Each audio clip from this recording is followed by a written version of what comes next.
Last week, you might have noticed my small town popping up in the news. Wylie, Texas. We were pounded by unforgiving hail the size of softballs that caused a tremendous amount of property damage. Shattered windows busted up cars. Power lines toppled over and started a few fires. The sound was a deafening clamor of broken glass and loud bangs mixed with howling winds. Rock-hard ice was falling rapidly from the sky at such an elevated rate that the noise became a seemingly singular and elongated explosion. My car alarm had gone off, but I couldn't hear it in the relentless weather. I stood in my kitchen watching the hail fly through my living room windows and roll across the carpet. The blinds were quickly mangled and left oscillating by a single screw that somehow wasn't pried from the sheetrock. When the hail finally stopped, we all thought that the worst was over. Mother Nature had her fun and they moved on. The crashing ice of the boisterous anomaly sparsely faded until it became easy to detect individual pieces falling and bouncing off nearby objects. After I was sure the system had completely passed, and I went outside to survey the damage. Everywhere I looked, there was destruction. Neighbors were cautiously standing underneath the edge of the roofs. In alcoves, they're staring out of their broken windows to gaze in amazement at the balls of frozen water that had completely covered the streets and lawns. None of us had ever seen anything like it. I sure hadn't. Some neighbors slowly made their way outside. We checked in on each other to make sure that no one was hurt. Everybody in my area was fine, luckily. But everybody had some sort of damage to their property. I playfully joked with my neighbors that auto body shop owners had all the dollar signs in their pupils at the moment. As the group gathered in the street, I noticed something odd sticking out of one particular ball of ice resting on my neighbor's lawn.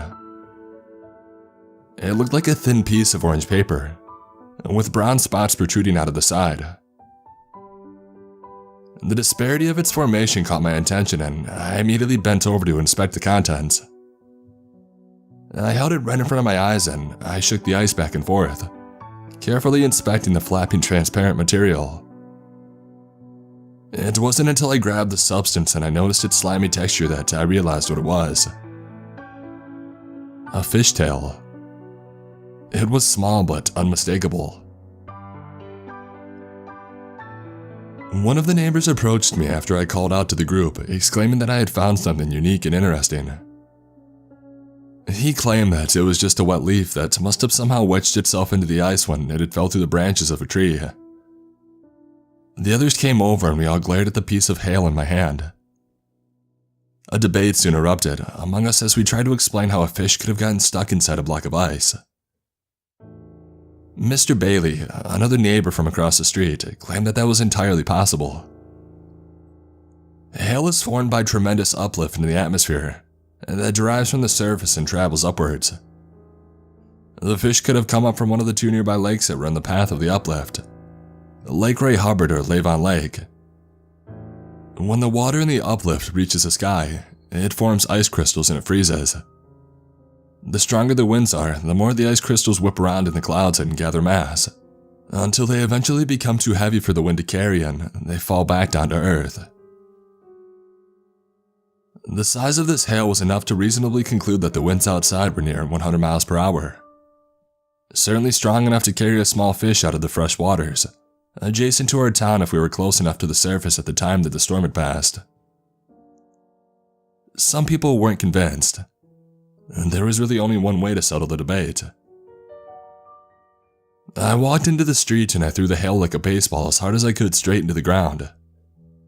A piece broke off and it glided over the road, until it collided with another ball of hail and it stopped. A large semi-speared chunk remained at my feet, and sticking out of it were the irrefutable scales on the body of a small orange fish, still partially concealed within the ice. I picked up the cold block and I held it over my head with a crooked, proud smile on my face. I was right. There is a fish stuck in the hail. Based on the shape of its body, It looked to be a baby crappie. Another smash against the asphalt confirmed its classification. Just a short while earlier, we had all witnessed something that we had never seen in our lives.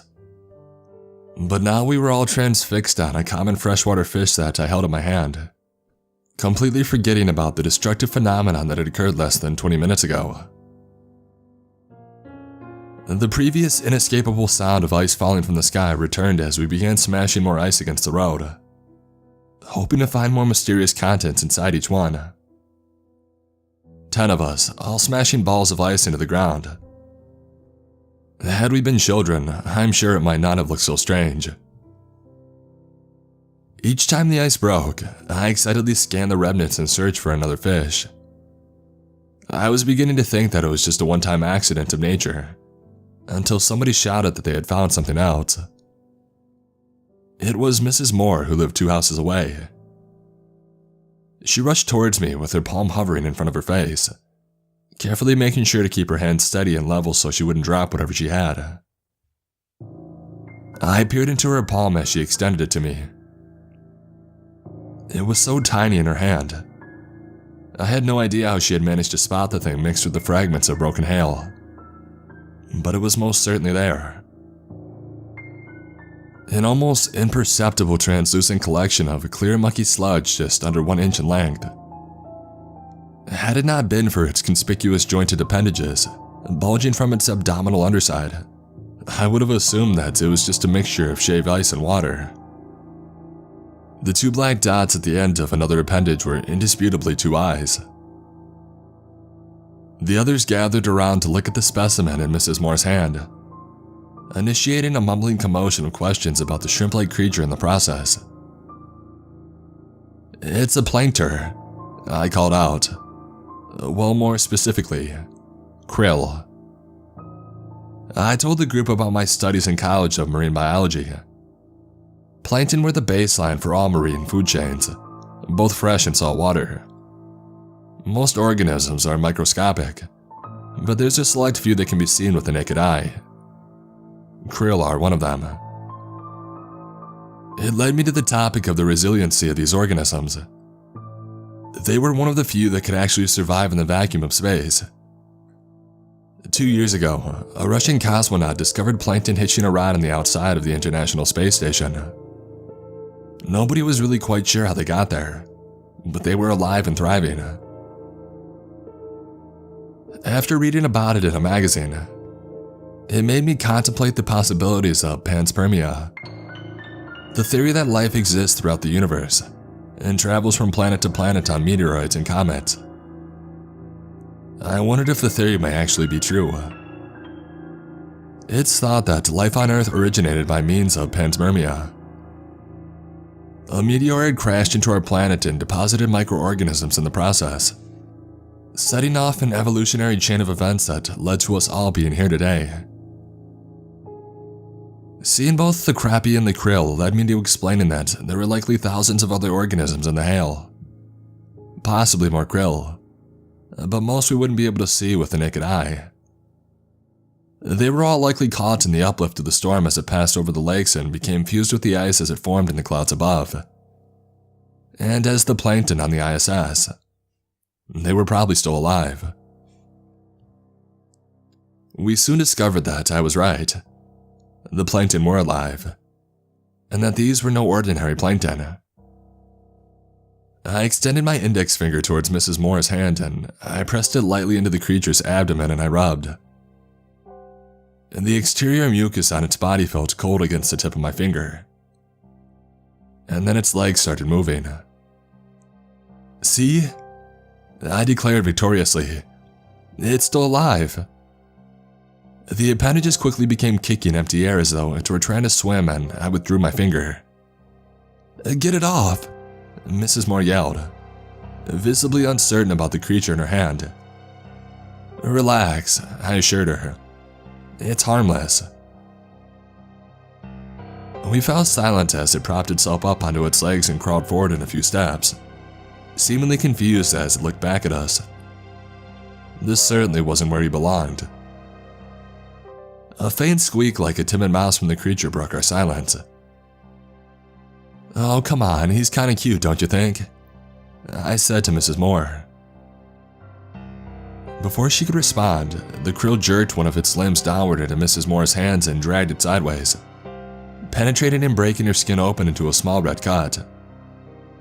She instantly shrieked and defensively jolted her hand backwards, sending the creature plummeting towards the asphalt. Without any hesitation, she repeatedly stomped the ground until all that remained of the creature was a small pile of lumpy mush. "I thought that you said it was harmless," she yelled. "Well, I guess not. I've never heard of a krill doing that before. Sorry. Are you okay?" "I'm fine," she said, clearly agitated. We separated afterwards, thinking that it was just an isolated incident. I went inside of my house and I contacted my insurance company to report the damages from the storm. It didn't take long for the hail to melt outside and completely disappear, as though it was never there to begin with. Occasionally, I glanced out of my broken window to observe the stages of thaw, and watch Mother Nature's tools of destruction melt away. Just as quickly as the hail came, it was soon gone. And with the thaw, the life trapped inside of the hail was set free, released into the community of Wylie, Texas. I was sitting at my kitchen table a couple of hours later, reviewing my insurance policy to make sure I had glass coverage for my car and to repair the broken windshield. Out of the corner of my eye, I saw two krill scurrying across the tile floor, moving briskly with each other like two lovebirds on their way to a fancy restaurant. Both looked exactly the same as the creature that had cut Mrs. Moore's hand. A tiny little agile shrimp. The sound of my chair scraping across the floor must have startled them. They stopped in front of the refrigerator and turned in my direction when I stood up, their dark tentacle eyes shifting gradually until they locked with mine. I had thought the krill that we had found earlier was just a single occurrence, but in front of me were two more little creatures, and they behaved strangely. One stepped forward as though it was challenging me, its eyes remaining fixed on my position 10 feet away. It bellowed out a similar squeak that I had heard the other specimen make earlier, only this one had a higher pitch. It trailed off into a series of low clicking noises, like the creak of a door when it closed slowly. I grabbed a magazine off the counter and I rolled it up, preparing to swat at the things invading my house when a man screamed outside. The roar of desperation originating from the street dragged my attention away from the two creatures and towards the source. A second, longer scream from a woman quickly followed. "My God, somebody help!" she hollered in between her shrieks.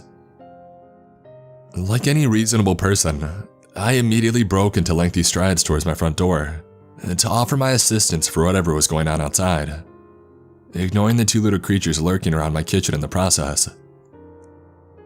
I burst out my front door and I stood in awe at the scene in the street, unsure of what to do. Mr. Bailey was being swarmed and mauled by an army of tiny creatures. There must have been 100 krill crawling over his body like fleas, as he wildly thrashed around in an attempt to remove them. Their squeaks and clicks rang through the air in a furor of waves as though they had an appetite for unleashing violence. Mrs. Moore stood nearby with a broom, smacking it into Mr. Bailey at such a velocity that it knocked him over. He rolled onto the ground screaming as I approached, protecting his face by covering it with his hands in order to prevent the creatures from entering an open orifice. I ran to him, unsure of what exactly needed to be done to help. When I was close enough, I saw numerous cuts on his exposed arms being invaded by the creatures. They had plunged themselves in headfirst into the narrow openings that they had created, their hairy tails squirming above the surface of his skin as they wiggled a path into his flesh. In between the swarm, I spotted 4 tails on his arms. One disappeared under his skin. A bump from his muscle quickly receded as the creature dug deeper. I knelt down and I grabbed one of the other tails still wiggling on his arm with my index finger and thumb and I pulled. The creature was surprisingly strong. It resisted as I tugged lightly at first, and continued to resist as I tugged harder. I resorted to giving the creature a sudden jolt backwards in a final effort to remove it from Mr. Bailey's flesh. But instead, the creature broke in two. One half continued wiggling in my fingers. The other dug deeper into his skin and it vanished. Before I could attempt to remove the others from Mr. Bailey, a stinging pain like a paper cut emanated on my ankle, which was instantly followed by an odd sensation of discomfort. I looked down to find one of the creatures digging its head into my ankle and wiggling its tail. Mrs. Moore dropped the broom and ran. I reached down and I pulled the creature out of my ankle before it dug itself too deep, and I ran myself. It was no use trying to help Mr. Bailey. There were just too many. As I ran towards my car, I saw the grass on my lawn swaying from more of these things, an entire horde of them marching over my property. I pulled the car door open and I slammed it shut behind me. The glass of the window shattered as I started my car up, and I threw it in reverse, looking out of the broken back window. I drove past Mr. Bailey, and I can't say I'm too proud to admit that I was glad it wasn't me, squirming on the ground and calling out for help. A block away, there was more people on the ground being attacked. I witnessed at least 20 people struggling with these things, until I reached the edge of town and encountered traffic in front of an army blockade. There were men in what looked like hazmat suits, walking down the street with flamethrowers, lighting all the critters ablaze. They refused to let anybody leave but offered their protection, assuring us that we would be safe. Somehow they knew about these creatures and were readily prepared for an event like this. We still haven't been told what they were, or how they somehow populated the lakes. I can only suspect that the government was somehow to blame for their existence, but I have no proof. Like everybody in town, I was offered temporary shelter at the community center, while teams of people in hazmat suits went through town clearing out the creatures that invaded our homes. I returned home yesterday, a week after the storm had occurred. The windows in my living room are still in need of repair, along with my car. But the town appears to have been cleared out and we're all safe now. I guess that's what's important. Except I still haven't seen Mr. Bailey at all. As I write this, I'm contemplating the possibilities of panspermia once again, just as I did previously when I read about plankton living outside the International Space Station. Only this time, it's not about the origins of life on Earth and whether we are all a result of a crashed meteor that contained microscopic life inside. Instead, I'm debating whether it's possible that the uplift in the storm is strong enough to heave some of the ice crystals that were carrying the chemical blueprints of these wretched creatures out of the Earth's atmosphere and sending it sailing into space. The eventual spark of life and evolution on a distant planet.